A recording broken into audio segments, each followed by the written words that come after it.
नमस्कार दोस्तों, स्वागत है सुपर शॉर्ट में। मेरा नाम है दीपक कुमार पाठक। दोस्तों, आज हम हिंदी का एक नया बैच स्टार्ट करने वाले हैं और हिंदी का पूरा कंप्लीट पढ़ाएंगे इस चैनल पे। दोस्तों, अगर यूट्यूब पे अगर आप इस चैनल पे नए हो तो चैनल को जरूर सब्सक्राइब करिए। दोस्तों, अगर आप जूनियर स्टैंड 2022 की तैयारी कर रहे हैं या किसी परीक्षा की तैयारी कर रहे हैं जिसमें हिंदी पूछा जाएगा तो ये सीरीज आपके लिए बहुत ही इम्पोर्टेंट है। तो दोस्तों, आज चलिए पहला चैप्टर स्टार्ट करते हैं। हो सकता है कि कुछ मुझसे त्रुटियां हों, उसके लिए मैं क्षमा चाहूँगा। और जो भी अगर आपको नहीं समझ में आए वो कमेंट बॉक्स में आप कमेंट कर दीजिएगा, उसका मैं सल्यूशन आपको बताने की भरपूर कोशिश करूँगा। और जो भी त्रुटियां हों उसके लिए मैं क्षमा चाहूँगा, क्योंकि ये मेरा पहला वीडियो है। दोस्तों देखिए, हिंदी का पहला चैप्टर पढ़ेंगे ध्वनि और वर्ण विचार। ध्वनि किसे कहते हैं? मौखिक भाषा की वह मूल इकाई जिसका खंड या टुकड़ा नहीं किया जा सके ध्वनि कहलाती है। इस परिभाषा में है मौखिक भाषा मतलब बोलने वाली जो भी भाषा है उसका मूल इकाई मतलब सब मेन इकाई मूल इकाई जिसका खंड या टुकड़ा नहीं किया जा सके उसे ध्वनि कहा जाता है। ठीक है, अब यहाँ पे पॉइंट में क्या लिखा है? ध्वनि मौखिक भाषा की मूल या सबसे लघु इकाई है। ध्वनि जो होती है वो मौखिक भाषा की बोलने वाली भाषा की सबसे छोटी इकाई को ध्वनि कहते हैं। अब दोस्तों पढ़ेंगे वर्ण किसे कहते हैं। वर्ण के दोस्तों ये एक परिभाषा ये दिया है, ध्वनि के लिखित रूप को वर्ण कहते हैं।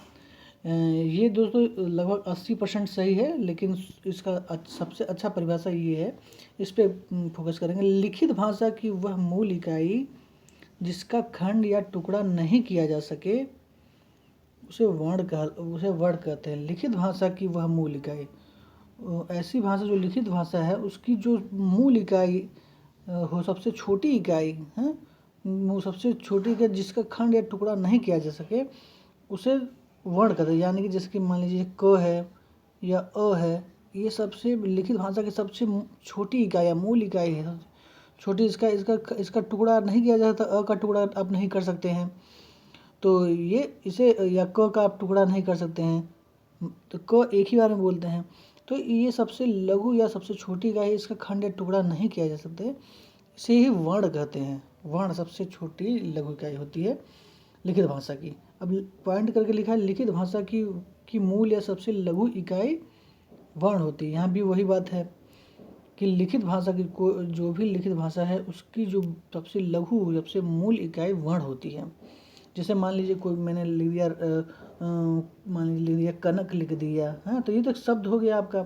अब इसका सबसे सबसे ये किससे वर्ण से मिल के बना हुआ है, तो सबसे लघु इकाई दोस्तों क्या है? वर्ण है। किसी शब्द से भी छोटा है वर्ण, इसलिए सबसे मूल या सबसे लिखित भाषा की वह मूल इकाई जिसका खंड या टुकड़ा नहीं किया जा सकता वर्ण कहलाता है। दोस्तों अब देखिए यहाँ पे दिया है कि वर्ण के अधोलिखित भेद हैं। वर्ण के अधोलिखित भेद हैं। स्वर वर्ण किसे कहते हैं? जिन वर्णों के उच्चारण में किसी के सहयोग की अपेक्षा न हो स्वर वर्ण कहलाते हैं। ऐसे वर्ण जिनमें किसी के सहयोग की अपेक्षा न हो उसे स्वर वर्ण कहते हैं। अब दोस्तों देखिए, स्वर्ण दो प्रकार, इस वर्ण के दो भेद हैं। स्वर वर्ण के दो भेद हैं, ह्रस्व स्वर वर्ण और दीर्घ स्वर वर्ण। ह्रस्व मतलब होता है छोटा और दीर्घ मान लें होता है बड़ा। ह्रस्व स्वर वर्ण और दीर्घ स्वर वर्ण। अब ह्रस्व स्वर वर्ण पढ़ेंगे दोस्तों। ह्रस्व स्वर में जिन वर्णों के उच्चारण में कम समय और कम मेहनत लगे साथ ही जिन वर्णों की मात्रा एक हो ह्रस्व स्वर वर्ण कहलाते हैं। दोस्तों आप देख लीजिए, जिन वर्णों के उच्चारण में कम समय और कम मेहनत लगे साथ ही जिन वर्णों की मात्रा एक हो ह्रस्व स्वर वर्ण कहलाते हैं। ह्रस्व जैसे कि नाम से ही पता है छोटा, तो इसमें मात्रा एक ही होता है और ये इसमें बोलने में कम समय लगता है। जैसे अ, ई, उ, री, इसे बोलने में बहुत ही कम मेहनत लग रहा है, तो ये ह्रस्व स्वर वर्ण है। मूल स्वर 4 होते हैं। देखिए ह्रस्व स्वर को ही मूल स्वर कहते हैं। दोस्तों एग्जाम में पूछ देगा कि मूल स्वर कितने प्रकार के होते हैं, तो याद रखिएगा 4 प्रकार के होते हैं। इसे ही ह्रस्व स्वर वर्ण बोलते हैं। अ, ई, उ, री, ये क्या है? ह्रस्व स्वर वर्ण है। तो ये ह्रस्व स्वर वर्ण या मूल स्वर वर्ण 4 होते हैं, ये आप ध्यान में रखिएगा। अब पढ़ते हैं दीर्घ स्वर वर्ण क्या है। दीर्घ स्वर वर्ण जिन वर्णों के उच्चारण में ह्रस्व की अपेक्षा अधिक समय और अधिक मेहनत लगे, साथ ही जिन वर्णों की मात्रा दो हो दीर्घ स्वर वर्ण कहलाते हैं। जैसे आ, बड़ा ई, उ, ए, ओ, औ, अंग, अह। तो इस प्रकार स्वर वर्णों की संख्या कितनी हो दोस्तों? 11 + 2 और अंग अह जो है अंग अह इक्वल टू 13 वर्ण हो गए स्वर वर्णों में। अब स्वर वर्णों में दोस्तों 11 + 2 का तात्पर्य क्या है? यहाँ देखिए दोस्तों ये 9 होगा। 1 2 3 4 6 7 8 9 ये हो गया। और ऊपर ये दोस्तों 4 है। 10 11 12 13। इस प्रकार दोस्तों ये ह्रस्व स्वर वर्ण 4 और दीर्घ स्वर वर्ण के 9 तो 9 4 13। इस प्रकार 13 वर्ण हो गए आपके स्वर वर्ण। दोस्तों एग्जाम में अगर एग्जाम में अगर पूछता है कि मान लीजिए दे देगा कि स्वर वर्ण 11 पूछ दिया और 13 ऑप्शन दोनों दिया है। दोस्तों अक्सर एग्जाम में अगर 11 या 13 एक साथ नहीं देता है, 13 या 11 देता है। अगर 13 दिया है तो 13 को आप कर दीजिएगा, अगर 11 दिया है तो 11 को कर दीजिएगा। अगर 11 13 गलती से दे दिया है तो आप 13 के साथ जा सकते हैं। लेकिन अक्सर देखा जाता है कि दोनों में से एक ही देता है। दोस्तों ये अंग अ इसे अलग बाद में जोड़ा गया था, तो इसीलिए इसे थोड़ा सा अलग माना जाता है, इसलिए स्वर वर्ण 11 ही माना जाता है। लेकिन अगर एग्ज़ाम में पूछता है और 13 ऑप्शन में दिया है तो 13 करिएगा। जब भी आप कोई प्रैक्टिस सेट करेंगे तो अक्सर देखेंगे 13 ही पूछता है। अब व्यंजन वर्ण देखिए दोस्तों, व्यंजन वर्ण क्या होता है? स्वर के सहयोग से उच्चारित होने वाले वर्ण व्यंजन वर्ण कहलाते हैं। व्यंजन वर्ण जो होते हैं वो स्वर के सहयोग से स्वर का सहयोग से उच्चारित मतलब उच्चारित होते हैं, वो व्यंजन वर्ण होते हैं। व्यंजन वर्ण के 3 भेद होते हैं। स्पर्श व्यंजन वर्ण, पहला स्पर्श व्यंजन वर्ण। दोस्तों व्यंजन वर्ण अभी आपको मैं पढ़ा दूंगा, लेकिन फिर लास्ट में आपको वीडियो के लास्ट में एक आपको सारणी के माध्यम से पूरा वर्णमाला बताऊंगा, जो बहुत ही ज़्यादा हेल्पफुल आपके लिए होगा। और उस पर वो अभी इसे पढ़ के जब अब वो सारणी वाला मैं आपको समझाऊंगा तो एकदम आपको वर्णमाला क्लियर हो जाएगा। किसी भी तरीके का डाउट्स नहीं होगा। लगभग 80 से 90% क्वेश्चन आप वर्णमाला से सही करने लगेंगे। तो दोस्तों वीडियो को जरूर लास्ट तक जरूर देखिए। स्पर्श व्यंजन वर्ण क्या है? स्पर्श व्यंजन वर्ण कंठ, ताल, मूर्धा, दंत और ओष्ठ के स्पर्श से उच्चारित होने वाले वर्ण स्पर्श व्यंजन वर्ण कहलाते हैं। अब देखिए दोस्तों क वर्ग से लेके प वर्ग तक ये स्पर्श व्यंजन वर्ण हैं। अब देखिए क वर्ग में क्या आता है दोस्तों? कंठ। जो कंठ से कौन कौन से वर्ण निकलते हैं? क, ख, ग, घ, अंग, ये क वर्ग हो गया। और तालु से च, छ, ज, झ, इया, ये च वर्ग हो गया, तालु से निकलता है। मूर्धा ट, ठ, ड, ढ, ण, ये ट वर्ग हो गया, ये ट वर्ग हो गया। और ये दांत से देखिए कौन से निकलते हैं? दंत से त, थ, द, ध, न, ये त वर्ग हो गया।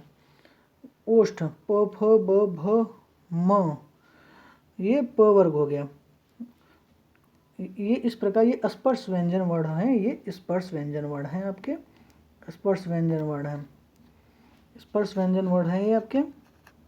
अभी वीडियो के जब आप ग्राफ के माध्यम से समझाऊंगा तो पूरा आपको क्लियर हो जाएगा, बस आप वीडियो देखते रहिए।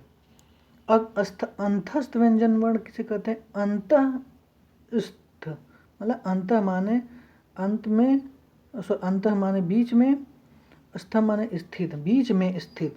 ऐसे वर्ण जो बीच में स्थित हैं उसे अंतस्थ व्यंजन वर्ण कहते हैं। अर्थात वे वर्ण जो न तो पूर्णतः स्पर्श व्यंजन वर्ण हैं और न तो पूर्णतः ऊष्म व्यंजन वर्ण हो, अंतस्थ व्यंजन वर्ण कहलाते हैं। जैसे य, र, ल, व 4 वर्ण जो हैं अंतस्थ व्यंजन वर्ण हैं। तो अंतस्थ व्यंजन वर्ण कितने हैं? 4 वर्ण अंतस्थ व्यंजन, य, र, ल, व।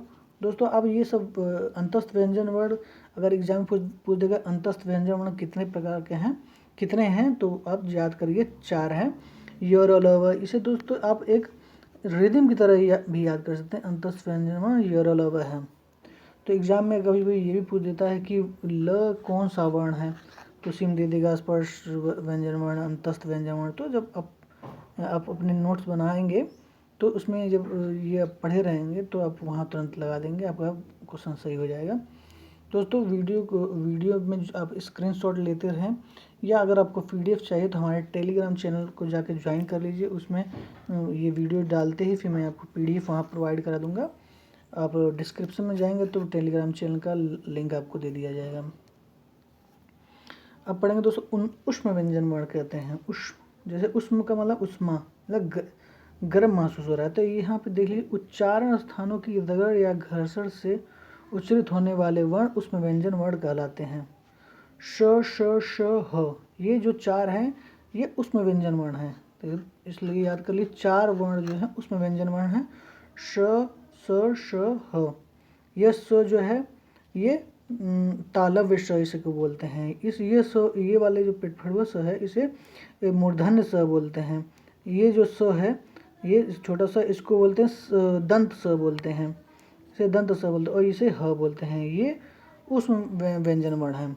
अब दोस्तों पढ़ेंगे संयुक्त व्यंजन वर्ण, ये भी बहुत महत्वपूर्ण है। जितने दोस्तों हम पढ़ा रहे हैं बहुत ही महत्वपूर्ण है, ध्यान से वीडियो देखिए और नोट्स बनाते चलिए। संयुक्त व्यंजन वर्ण क्या है? वर्णों के मेल से बने वर्ण संयुक्त वर्ण कहलाते हैं। ये 4 प्रकार के होते हैं, छ, त्र, ज्ञ, स्र। अब जो दोस्तों देखिए छ जो है ये दोस्तों ये छ जो है छतरी वाला छ आधा क और श से मिलके बना है, मूर्धन्य श से मिलके बना है। त्र जो त्र है आधा त और र से मिलके बना है। ज्ञ जो है आधा ज और इ से मिलके बना है। और स्र जो है आधा श और र से मिलके बना है। दोस्तों किसी भी वर्ण, कोई भी वर्ण है अगर उसके नीचे ये हलंत का चिन्ह लग जाता है उसका तात्पर्य हो जाता है ये क आधा वर्ण हो गया, वो आधा वर्ण हो गया, वो आधा वर्ण हो जाता है। या जैसे आप को ऐसे भी लिखते हैं, अच्छा क्या अगर आप लिखना है तो क्या आप ऐसे लिखते हैं, या आप क्या अगर ऐसे भी लिख सकते हैं। तो ये हो गया, आपको जानकारी के लिए मैंने बता दिया। तो ये संयुक्त व्यंजन वर्ण 4 होते हैं, छत्र, ज्ञ, स्र।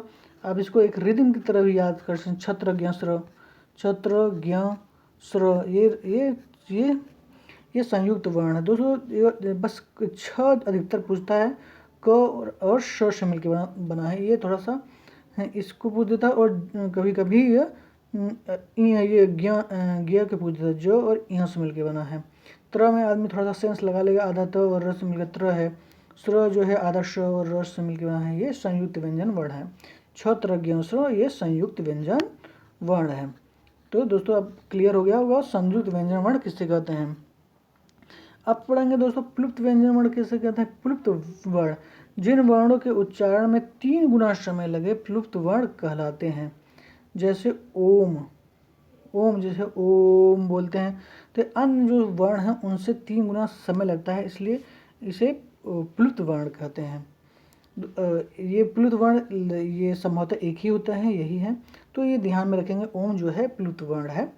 अब बात करेंगे उत्क्षिप्त वर्ण किसे कहते हैं। उत्क्षिप्त माने जो दोस्तों देखिए, उत्क्षिप्त शब्द का अर्थ होता है फेंकना या निकालना होता है। अतः हिंदी वर्णमाला में निष्कासित उत्क्षिप्त वर्ण कहलाते हैं। दोस्तों ये नोट्स बहुत पुराना है तो हो सकता है कोई वर्ण मैंने कोई शब्द मैंने गलत लिखा हो, क्योंकि ये 7 से 8 साल पुराना है, तो कुछ गलत हो गया होगा, तो उस पर ध्यान मत दीजिए। कोई शब्द गलत, ये मेरे नोट्स है, मेरे व्यक्तिगत नोट्स हैं, तो इसमें कुछ लिखने में एक आध शब्द गलत हुआ हुआ है, उस पर ध्यान मत दीजिएगा। जैसे यहाँ निष्कासित मैंने गलत लिखा हुआ है। उच्छिष्ट वर्ण जो है दोस्तों, अड़ और ढ को उच्छिष्ट वर्ण कहा गया, लेकिन ये वर्णमाला में उपयोग होते हैं, इसलिए इसको वर्णमाला के अंतर्गत रखा गया, इसलिए इसे इसका पहचान दिया गया, ये उच्छिष्ट वर्ण है। यह अब पढ़ेंगे दोस्तों, पढ़ेंगे द्वित वर्ण किसे कहते हैं। द्वित वर्ण के बारे में पढ़ेंगे, द्वित वर्ण के बारे में पढ़ते हैं। द्वित वर्ण किसे कहते हैं? किसी शब्द में आवृत वर्ण द्वित वर्ण कहलाते हैं, अर्थात एक ही शब्द को लिखने में जब किसी वर्ण को 2 बार प्रयुक्त किया जाता है तो वे वर्ण द्वित वर्ण कहलाते हैं। जैसे मक्का हो गया, छक्का हो गया, धक्का हो गया, दिल्ली हो गया। दोस्तों एग्जाम में अगर पूछेगा तो बस ये पूछ लेगा, मान लीजिए पूछ लेगा दिल्ली कौन सा है वर्ण, दिल्ली में कौन सा वर्ण है, तो ये द्वित वर्ण इसमें है। तो देखिए एक ही शब्द एक ही वर्ण का पुनरावृत्ति हुआ है, तो ये द्वित वर्ण अपने दिमाग में रखिएगा। अब यहाँ देखिए दोस्तों, कभी कभी नाद की दृष्टि से वर्ण 2 प्रकार के होते हैं।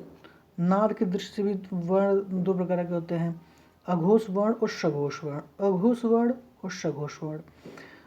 अघोष वर्ण 1 और 2 जो मैंने लिखा है वो अभी आगे चल के जब आपको ये सारणी के माध्यम से पढ़ाएंगे तो आपको क्लियर हो जाएगा, वर्णमाला सारणी के माध्यम से पढ़ाएंगे। ये सघोष वर्ण या घोष वर्ण। नाद की दृष्टि से वर्ण 2 प्रकार के होते हैं, सघोष वर्ण और अघोष वर्ण। और सघोष वर्ण को ही घोष वर्ण भी कहते हैं। ये 3, 4, 5 ये आपको सारणी में समझ में आ जाएगा।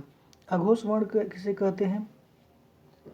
जिन वर्ण के उच्चारण में हमारी स्वर तंत्रिकाएं झंकृत न हो, अघोष वर्ण कहलाते हैं। ऐसे वर्ण जिनको उच्चारण करने में हमारी स्वर तंत्रिका वाइब्रेट न करे, बहुत ही आराम से बोल रहे हैं, उसे अघोष वर्ण बोलते हैं। जैसे हर स्पर्श व्यंजन वर्ण का पहला और दूसरा वर्ण। जैसे दोस्तों स्पर्श वर्ण ऊपर मैंने पढ़ाया था, तो उसमें क और ख जो है पहला और दूसरा, क ख ग घ अंग अंग पढ़ाया था ना, तो उसमें पहला और दूसरा वर्ण अघोष वर्ण होता है और ये बाकी सब सघोष वर्ण होता है। तो आगे चल के बढ़े से इस डिटेल में भी पढ़ेंगे, आप बस अभी देखते रहिए वीडियो को। अब पढ़ेंगे सघोष वर्ण किसे कहते हैं। सघोष वर्ण, सघोष वर्ण को ही घोष वर्ण भी कहते हैं। जिन वर्णों के उच्चारण से हमारी स्वर तंत्रिकाएं झंकृत हों, घोष या सघोष वर्ण कहलाती हैं। जैसे हर स्पर्श व्यंजन वर्ण का तीसरा, चौथा और 5वां वर्ण ये सघोष वर्ण है। जैसे ऊपर मैंने बता दिया कि तीसरा, चौथा, 5वां वो सघोष या घोष होता है और पहला, दूसरा घोष होता है। तो दोस्तों यहाँ पे देख लीजिए, जिन वर्णों के उच्चारण से हमारे स्वर तंत्रिकाएं झंकृत हों, घोष वर्ण कहलाते हैं। जैसे ग घ अंग जब बोलेंगे तो आपके स्वर तंत्रिका में थोड़ा वाइब्रेट होगा, बोल के देख लीजिए, तो उससे ये पता चलेगा ये सघोष वर्ण है। लेकिन आप दिमाग में रखिएगा, स्पर्श व्यंजन वर्ण के तीसरे, चौथे, 5वें वर्ण सघोष हैं। अब यहाँ पे देखिए, वायु प्रक्षेपण की दृष्टि से 2 प्रकार के होते हैं वर्ण। वायु प्रक्षेपण की दृष्टि से वर्ण 2 प्रकार के होते हैं, अल्पप्राण वर्ण और महाप्राण वर्ण। अल्पप्राण वर्ण किसे कहते हैं? जिन वर्णों के उच्चारण में मुंह से गर्म वायु का प्रक्षेपण न हो, साथ ही मुंह से हकार की ध्वनि न निकले, अल्पप्राण वर्ण कहलाते हैं। दोस्तों इसकी परिभाषा ज़्यादा ध्यान मत दीजिए, क्योंकि इसको मैं अभी बता दूंगा कैसे पहचाना जाता है।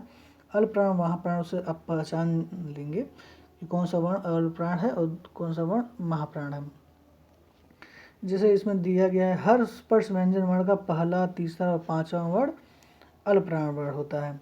और महाप्राण क्या है? जिन वर्णों के उच्चारण में मुंह से गर्म वायु का प्रक्षेपण हो, साथ ही मुंह से हकार की ध्वनि भी निकले, महाप्राण वर्ण कहलाते हैं। इसमें क्या है? हर स्पर्श व्यंजन वर्ण का दूसरा चौथा वर्ण महाप्राण वर्ण होता है।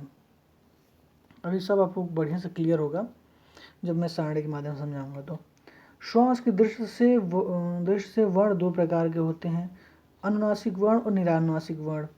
अनुनासिक वर्ण जिन वर्णों के उच्चारण में नाक का सहयोग अपेक्षित हो, अनुनासिक वर्ण कहलाते हैं। यानी कि जिन वर्णों के उच्चारण से नाक का सहयोग हो, वो अनुनासिक वर्ण होते हैं। नाक का सहयोग अपेक्षित हो, अनुनासिक वर्ण कहते हैं। अथवा क्या परिभाषा दिया? नाक के सहयोग से उच्चारित होने वाले वर्ण अनुनासिक वर्ण कहलाते हैं। नाक के सहयोग से जो वर्ण उच्चारित होते हैं वो अनुनासिक वर्ण होते हैं। अब यहाँ पे तो क्या है? हर स्पर्श व्यंजन वर्ण का पांचवा वर्ण अनुस्वार भी, जो अंग है, तथा चंद्रबिंदु भी, ये क्या है? अनुनासिक वर्ण है। जैसे कि अंग, ङ, ण, म, न, ये है अनुनासिक वर्ण है। इसे जब बोलेंगे तो नाक का सहयोग लेना पड़ेगा। नाक से जो न बोल रहे हैं, म बोल रहे हैं, ड़ बोल रहे हैं, ङ बोल रहे हैं, अंग बोल रहे हैं, तो ये नाक का सहयोग जिससे अपेक्षित हो या ज़रूरत हो, उसे अनुनासिक वर्ण बोलते हैं। अब बात करेंगे दोस्तों नासिक वर्ण। देखिए अब यहाँ पे क्या है? निरानुनासिक वर्ण। निरानुनासिक वर्ण क्या है? निरानुनासिक जिन वर्णों के उच्चारण केवल मुंह से हो, निरानुनासिक वर्ण होते हैं। अनुनासिक वर्ण को छोड़कर सभी वर्ण निरानुनासिक वर्ण कहलाते हैं। अब पढ़ेंगे आयोगवाह वर्ण किसे कहते हैं? आयोगवाह वर्ण को विसर्ग वर्ण भी कहते हैं। अंग अह वर्ण को आयोगवाह वर्ण कहते हैं। अंग अह को आयोगवाह या विसर्ग वर्ण कहते हैं। बस यही दो वर्ण हैं जो अंग और अह, इसे विसर्ग वर्ण कहते हैं, ये ध्यान में रखिएगा। अब कुछ यहाँ पे देख लीजिए, व्यंजन वर्णों की कुल संख्या क्या है? 33 + 2 जो है उच्छिष्ट वर्ण जो है अड़ ढ मिला के 35 वर्ण जो हैं व्यंजन वर्ण हो गए। अगर एग्जाम में 33 और 35 दोनों दिया हो तो 35 पर ट्रिक करेंगे। 80% संभावना है, 90% या 80% कि ये सही हो जाएगा। लेकिन अक्सर दोस्तों 33 वाला ही पूछता है। अगर 33 दोनों ऑप्शन हो तब आप 35 करिएगा, लेकिन अक्सर 33 देता है। अब दोस्तों वर्णमाला अभी तक जो मैंने पढ़ा है, अब वर्णमाला के माध्यम से आप इसको समझ लीजिए। तो चाहिए तो आप इसको स्क्रीनशॉट ले सकते हैं। अब पढ़ेंगे वर्णमाला। अब जितना मैंने पढ़ा है सब यहाँ पे उपयोग होने वाला है।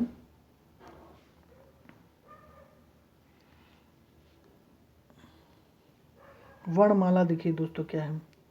वर्णों के क्रमबद्ध समूह को वर्णमाला कहते हैं। मतलब कि वर्णों को क्रमबद्ध समूह के, वर्णों के समूह को नहीं, क्रमबद्ध समूह को, वर्ण को जब क्रमबद्ध तरीके से लिखा जाता है, क्रमबद्ध रखा, उसी को वर्णमाला कहते हैं। ऐसा नहीं कि वर्णों के समूह कर दिया वो सब वर्णमाला नहीं माना गया। जैसे क ख लिखा है कि क्रमबद्ध तरीके से लिखा हुआ है, ये नहीं कि क के बाद च लिख दिए, प लिख दिए, तो ये भी उस वर्ण का अगर समूह बना दिया जाए तो उसे वर्णमाला नहीं कहेंगे। लेकिन यहाँ पर क्या है? क्रमबद्ध समूह होना चाहिए, तो क्रमबद्ध बनाया गया है। हिंदी वर्णमाला में वर्णों की कुल संख्या 52 है। अब देखिए स्वर, अब वर्णमाला में देखिए स्वर और व्यंजन होते हैं। अब देखिए स्वर वर्ण क्या है? जैसे मैंने बताया था, ह्रस्व स्वर वर्ण और दीर्घ स्वर वर्ण। ह्रस्व स्वर में क्या आता है? अ, ई, उ, री, 4 होते हैं ह्रस्व स्वर वर्ण। इसे मूल स्वर भी कहते हैं। स्वर को क्या कहते हैं? मूल स्वर भी कहते हैं। मूल स्वर भी कहते हैं। अगर एग्जाम में पूछे कि मूल स्वर कितने होते हैं, तो 4 होते हैं। अ, ई, उ, री मैं याद कराया था ऊपर। और दीर्घ स्वर वर्ण कितने होते हैं? ये आपके कुल मिला के 9 होते। आ, ई, उ, ए, ऐ, ओ, औ, अंग, अ, 9। इस प्रकार स्वर वर्णों की संख्या 11 + 2 कुल 13 होती है। स्वर वर्ण कुल 13 होते हैं। अब पढ़ेंगे व्यंजन वर्ण। देख लीजिए दोस्तों, व्यंजन वर्ण क्या है? देख लीजिए, व्यंजन वर्ण में देखिए पहले स्पर्श व्यंजन वर्ण क्या थे, कंठ, ताल, मूर्धा, दंत और ओष्ठ, इसको स्पर्श व्यंजन वर्ण कहते हैं। क वर्ग से लेके प वर्ग। क वर्ग में क्या आता है, क ख ग घ अंग, क से लेके अंग तक 5 वर्ण हो गया। तो तालु से जो उच्चरित होता है, तालु से च छ ज झ ञ, च वर्ग हो गया, इसमें भी 5 वर्ण। मूर्धा जो है ट ठ ड ढ ड़, और ढ़ भी मूर्धा है, इसे उच्छिप्त वर्ण है, ये जो मैंने बताया था आपको ड़ ढ। ट वर्ग में आते हैं 7 वर्ण हो गए इसमें। और दंत से जो दांत से उच्चरित होता है त थ द ध न, ये इसमें 5 वर्ण आते हैं। ओष्ठ जो ओठ के माध्यम से जो वर्ण है उच्चरित होता है प फ ब भ म, प वर्ग हो गए। दोस्तों अभी मैं वीडियो में पूरा इसका ट्रिक भी बताऊंगा कैसे आपको याद रहेगा, एक ट्रिक लिख के बता दूंगा जिससे आप एकदम कभी फंसेंगे नहीं, बस वो ट्रिक याद रखेंगे तो आपका एग्जाम में सब क्वेश्चन सॉल्व हो जाएगा। इसमें 5 वर्ण हो गए। तो इस प्रकार दोस्तों 25 + 2 यानी कि 27 वर्ण जो हैं ये स्पर्श व्यंजन वर्ण में हो गए। अब यहाँ पे देखिए अंतस्थ व्यंजन वर्ण, अंत मन बीच में, स्थ मन स्थित है, जो वर्ण बोलने में आपकी जीभ बीच में अटक जाती है, रुक जाती है। य र ल व बोल के देखिए जीभ हवा बीच की हवा में ही है, य र ल व। अंतस्थ व्यंजन वर्ण 4 वर्ण होते हैं। और उष्म व्यंजन वर्ण, दोस्तों देखिए जो जो जिससे बोलने से गर्मी या रगड़ या घसट से उत्पन्न होता है, शख शख सह, ये 4 वर्ण होते हैं, ये उष्म व्यंजन वर्ण। याद रखिए उष्म शखशः शशशः ह, 4 वर्ण। संयुक्त व्यंजन मैंने बताया है ऊपर, छत्र ज्ञ ये 4 वर्ण हो गए संयुक्त व्यंजन वर्ण। इस प्रकार दोस्तों देख लीजिए, इस प्रकार स्वर की संख्या 13 और व्यंजन की संख्या स्पर्श व्यंजन वर्ण 27 और 4 ये हो गया आपका अंतस्थ व्यंजन वर्ण, ये 4 हो गया आपका उष्म व्यंजन वर्ण हो गया, और ये 4 हो गया आपका संयुक्त व्यंजन वर्ण। इस प्रकार कुल वर्ण की संख्या 52 हो गई।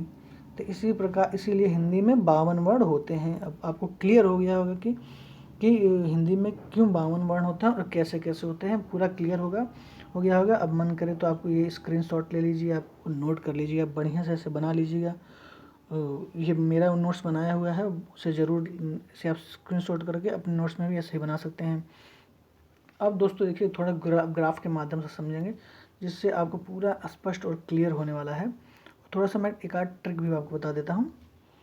अब एक ये सारणी आप थोड़ा सा याद कर लीजिए कैसे बनाना है, ये ध्यान से भी देख लीजिए। देखो दोस्तों ये देखिए ट्रिक मैंने बताया, क ता मुद ओ और कचट तप। अब देखिए ऐसे ग्राफ बना लीजिए, ऐसे लिख लीजिए जैसे लिखा हुआ है। देखिए कंठ, ताल, मूर्धा, दंत और ओष्ठ। अब यहाँ पे लिख लीजिए, जब ऐसे बनाएंगे ऐसे बना लेंगे, यहाँ से बना लेंगे आप ऐसे बनाइएगा, ऐसे पहले ऐसे बना लीजिएगा, ऐसे बना के आप ऐसे कर लीजिएगा, ऐसे कर लीजिएगा, ऐसे कर लीजिएगा, ऐसे कर लीजिएगा। और अभी ऊपर वाला मत बनाइएगा, ऐसे यहाँ ऊपर मत बनाइएगा। अब यहाँ पे कंठ लिख लीजिएगा, अब और फिर कंठ के अंग लिख दीजिएगा, तालु लिख दीजिएगा, यहाँ यहाँ तक यहाँ लिख लीजिए, मूर्धा लिख दीजिएगा, ट अड़ तक लिख दीजिएगा, दंत लिख दीजिएगा, त न तक यहाँ लिख दीजिएगा, ओष्ठ में पहो म तक लिख दीजिएगा। अब ऊपर दोस्तों जब ये आप लिख लेंगे तो ऊपर यहाँ पे पहला अघोष लिख दीजिएगा और दूसरा अघोष लिख दीजिएगा, और सघोष लिख दीजिएगा। अब यहाँ पे नंबरिंग आप कर दीजिए 1 2 3 4, अब यहाँ पे 5 यहाँ नंबरिंग कर दीजिए। अब इससे क्या लाभ होगा आपका, अब देखिए यहाँ शुरू करिए अल्प से, फिर यहाँ अल्प प्राण, फिर यहाँ पे महाप्राण, फिर इसको छोड़ के फिर अल्प प्राण, फिर यहाँ पे महाप्राण, फिर यहाँ पे अल्प प्राण, यहाँ पे 5वां लिख दीजिएगा। यहाँ पे अनुनासिक या नासिक वर्ण लिख दीजिएगा। तो इससे क्या हो गया, स्पर्श व्यंजन वर्ण का 5वां वर्ण आपका क्या होता है, 5वां वर्ण क्या होता है, नासिक या अनुनासिक, जो नाक के सहयोग से उच्चरित होते हैं। ये आपका क्लियर हो गया, इससे समझ में आ गया। अगर पूछ लेगा कि कौन सा वर्ण है, सघोष है कि अघोष है, तो ये ग्राफ बना रहेगा तुरंत। यहाँ पे अघोष देख लेंगे, अघोष अगर पूछ लिया मान लीजिए पूरे द कौन सा वर्ण है, अघोष है कि सघोष है, यहाँ से तुरंत देख लेंगे सघोष है। अब पूछेगा थ अल्प प्राण है कि महाप्राण है, तो तुरंत यहाँ पे पता चलेगा आपको महाप्राण है, ये आपका क्लियर हो जाएगा। अब इससे भी अब स्पर्श व्यंजन वर्ण में अब ये जो लिखने का जो है कैसे, अब मान लीजिए पूछ दिया कि ड जो है ठ है वो मूर्धा है, तो आपको एक ग्राफ न बनाना पड़े, इससे भी शॉर्ट तरीके से मैंने एक ट्रिक बना दिया है। यहाँ पहले लिख दीजिए कता मुद ओ, कता मुद ओ, ऐसे लिखिए कता मुद ओ। और फिर उसी के नीचे जैसे लीजिए कचट, तो हम उसके नीचे ही सीधा एकदम नीचे लिख दीजिएगा कचट तप, जैसे ऊपर मैंने लिखा है कचट तप, ऐसे लिख दीजिएगा, भी आपको स्पष्ट हो जाएगा। ये देख लीजिए पूरा मैं जूम कर देता हूँ, अब इसको आपको ज़्यादा समझ में आएगा। ये जूम करके मैं इसे समझा देता हूँ। ऐसे आप एक ट्रिक बनाइएगा, यहाँ पे लिखिए क ता मु द ओ, अब यहाँ पे एरो कर दीजिएगा, स्पर्श व्यंजन वर्ण लिख दीजिएगा। अब उसी के नीचे क च ट त प, अब यहाँ पे वर्ग लिख दीजिएगा, यानी कि वर्ग का वर्ग, यहाँ पे वर्ग क्या है, क वर्ग है, च वर्ग है, ट वर्ग है, त वर्ग है, प वर्ग है। अब यह है कंठ, क से कंठ, त से तालु, मुँह से मूर्धा, द से दंत, ओ से ओष्ठ। अब मान लीजिए क है, अब मान लीजिए पूछा कि घ कौन सा है, कौन सा वर्ण है, कंठ है कि तालु है, तो अब ये आपको क्लियर कैसे होगा, ये आपको तब क्लियर होगा जब ये ट्रिक आपको याद, कता मुँह दो कचट तप, ये याद रखिएगा, कता मुँह दो कचट तप, कता मुँह दो, अब उसी नीचे कचट तप, कचट तप, ये ट्रिक याद है, कता मुँह दो कचट तप। मान लीजिए आप पूछ लिया छ वर्ण कौन सा है, तालु है, मूर्धा है, दंत है, ऑप्शन पूछ दिया, छ जो है ये क्या है, कौन सा स्पर्श व्यंजन वर्ण है, तालु है, मूर्धा है, दंत है, तो अब इसमें बेहोश हो जाएंगे, अरे क्या पूछ लिया, समझ नहीं आ रहा है। तो ये अब ट्रिक याद रखेंगे, सारणी बनाने की कोई आवश्यकता नहीं है, बस एक ट्रिक बना लेंगे, तुरंत लिख देंगे छ, तो अब देख लीजिए, तो यहीं कता मुदेव लिख दीजिए, फिर नीचे कचट तब लिख दीजिए, अब पता चलिए कि छ कहाँ पे, तो यहाँ च छ पड़ा गया, तो यहाँ कौन सा है, तालु है, तो यहाँ तालु है।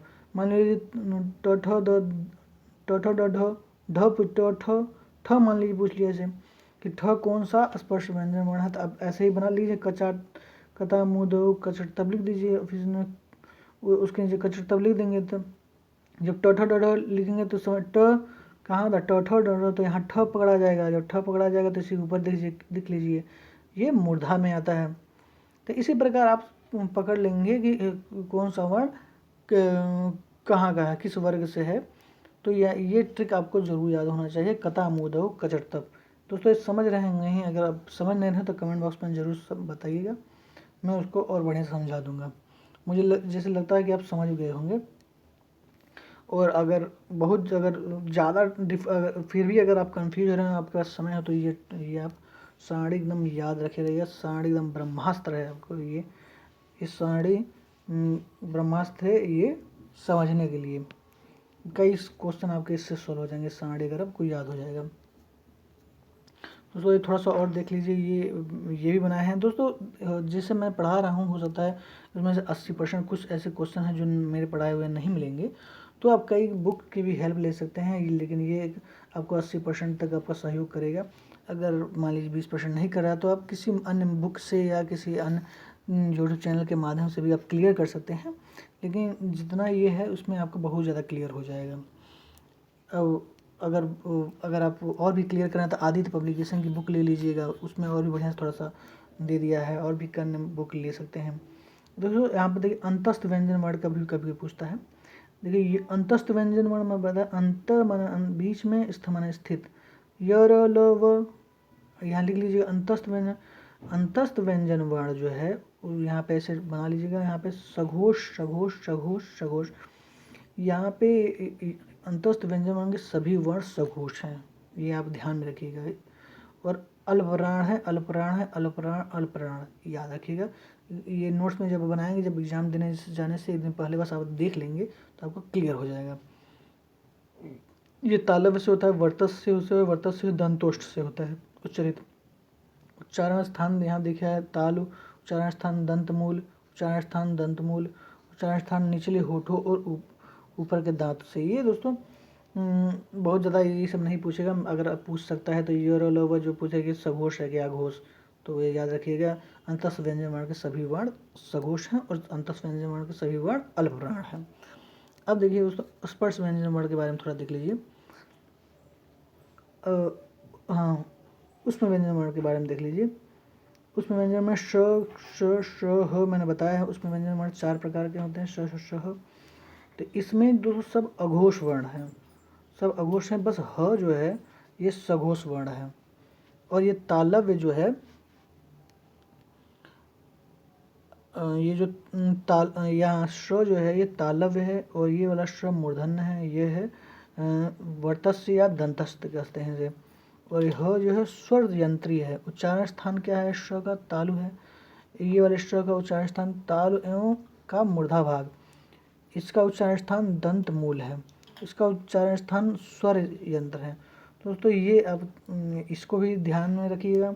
और ऊपर वाला जो अंतस्थ व्यंजन है इसको थोड़ा ध्यान में रखिएगा, जिससे आपको जब एग्ज़ाम देने जाएगा तो एक बार इसको देख लेंगे तो आपको क्लियर हो जाएगा, ज़्यादा कन्फ्यूज होने वाली बात नहीं है। अब दोस्तों यहाँ पे एक छोटा सा मैंने नोट्स दिया है। देखिए दोस्तों श जो है, जो 3 प्रकार के श हैं, तो आदमी कन्फ्यूज होता है, कभी कभी एग्जाम में पूछ ले ये कौन सा श है। तो ये वाला जो स है इसे मूर्धन्य श बोलते हैं, इसके मूर्धन्य श बोलते हैं।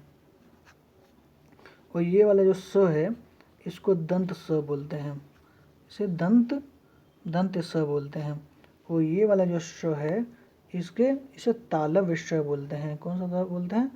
तालव्य श बोलते हैं। अब इसको याद करने का ट्रिक मैं बता देता हूँ दोस्तों। ये जो श है ये समझिए सलगम जो है तलहटी या जमीन के तल से उत्पन्न होता है, निकाला जाता है, तो इसे तालव्य श याद रखिएगा। और ये दोस्तों देखिए अजीब टाइप मूर्धा टाइप लग रहा है, कटा हुआ लग रहा है, तो इसे मूर्धन्य याद कर लीजिएगा। और ये जो स है ये दांत से सेब खाया जाता है, तो इसलिए दंत स याद कर लीजिएगा। ये 3 श जो है 3 स का पहचान आप इस ट्रिक से कर सकते हैं। दोस्तों आज वर्णमाला पूरा ख़त्म हो गया है, और हो सकता है कुछ अगर दोस्तों छूटा भी हो तो उसे कमेंट बॉक्स में आप मुझसे कमेंट करके पूछ सकते हैं। और जो भी अगर आपको कोई त्रुटि लगा हो उसके लिए क्षमा चाहेंगे, क्योंकि ये पहला वीडियो मेरा है। और अगर वीडियो अगर पसंद आए तो प्लीज़ लाइक करिएगा और चैनल को जरूर सब्सक्राइब करिएगा। दोस्तों अगर आप ये PDF अगर चाहते हैं तो टेलीग्राम चैनल में जाइएगा, लिंक मैंने डिस्क्रिप्शन दे देता हूँ, वहाँ से इस PDF को डाउनलोड करके आप नोट्स लिख सकते हैं। अगर आप थोड़ा सा अगर आपको समय नहीं है तो आप स्क्रीनशॉट ले सकते हैं। मैं बारी 6 पेज का कर देता हूँ, आप स्क्रीनशॉट ले लीजिए और फिर अपना डायरेक्ट नोट्स बना लीजिएगा। पहला आप स्क्रीनशॉट इसका ले लीजिए, 1 सेकेंड, इसका पहला स्क्रीनशॉट ले लीजिए। अब नेक्स्ट दूसरा पेज कर रहा हूँ मैं, ये दूसरा पेज का स्क्रीनशॉट ले लीजिए। ये तीसरा पेज का स्क्रीनशॉट ले सकते हैं। अब यहाँ चौथा पेज का स्क्रीनशॉट ले सकते हैं। और ये 5वां पेज का स्क्रीनशॉट ले सकते हैं। दोस्तों ये जो ग्राफ के माध्यम से मैंने ये बताया है इसे बहुत ही ध्यान से आप वैसे ही एज इट इज़ लिख करके याद कर लीजिएगा, बहुत ही महत्वपूर्ण है। हर वर्णमाला का हर क्वेश्चन आपको क्लियर हो जाएगा। और ये इसका आप स्क्रीनशॉट ले सकते हैं। दोस्तों आप वीडियो ख़त्म करते हैं, और अगर आपको वीडियो पसंद आया तो प्लीज़ लाइक करिएगा और चैनल को जरूर सब्सक्राइब करिएगा। जो भी आपके मन में क्वेश्चन हो कमेंट बॉक्स में ज़रूर पूछ सकते हैं।